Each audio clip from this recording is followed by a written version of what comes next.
Thank you, Madam Deputy Speaker. I'd like to thank the clerks of the Foreign Affairs Committee, of which I'm a member, and the International Development Committee for their support, and the Honourable Member for Rotherham for securing this supplementary estimates debate. Late last year, the Foreign Affairs Committee heard evidence from the Foreign Secretary and the now former Permanent Under-Secretary.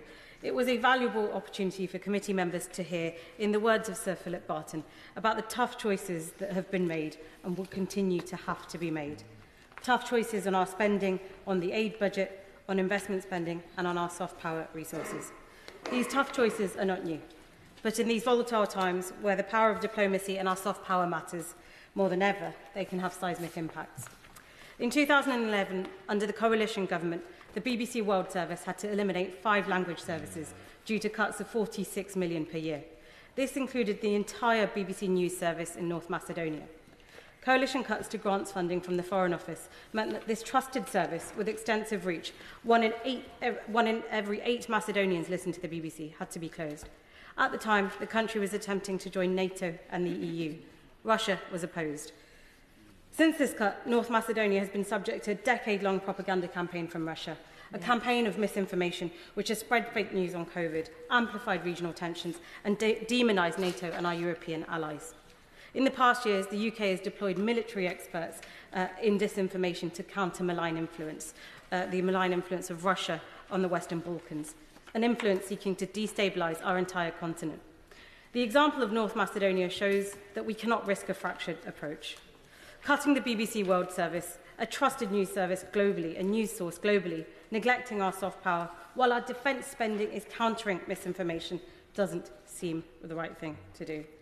And the absence of the BBC World Service, as alluded to by our Chair of the Foreign Affairs Committee, allows our adversaries to step in and fill the vacuum left by the UK's withdrawal.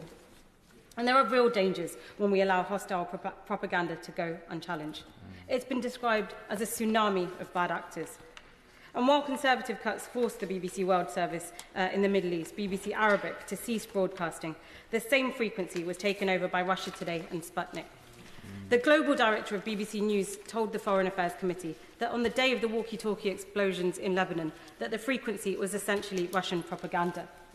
Russia is investing in disinformation to target Arabic-speaking audiences and to create false pretexts for its invasion of Ukraine. Madam Deputy Speaker, disinformation has real-world consequences. And where the UK soft power retreats, hostile states step in. They are pumping billions of pounds because they know what's at stake. The battle for the truth. Future assessments of funding for the World Service must consider the impact on the international and national security of disinformation on our world. This is just one example which demonstrates that our national defence and our spending overseas are both vital for this nation's long-term security. I've been pleased to see that this government's commitment to BBC World Service grant funding reflected in the FCDO supplementary estimate. We know there are tough choices to be made. And we know that there are those wishing to do harm to Britain. And we know that the defence of our country in an ever more dangerous world is essential. And we must put Britain's defences and Britain first. But despite this, I've been pleased to see that the government reiterated its firm commitment to prioritise programmes in Ukraine, Sudan and Gaza. There are clearly many strategic calculations to be taken into account. But the impartial and trusted journalism of the BBC World Service is an antidote to disinformation.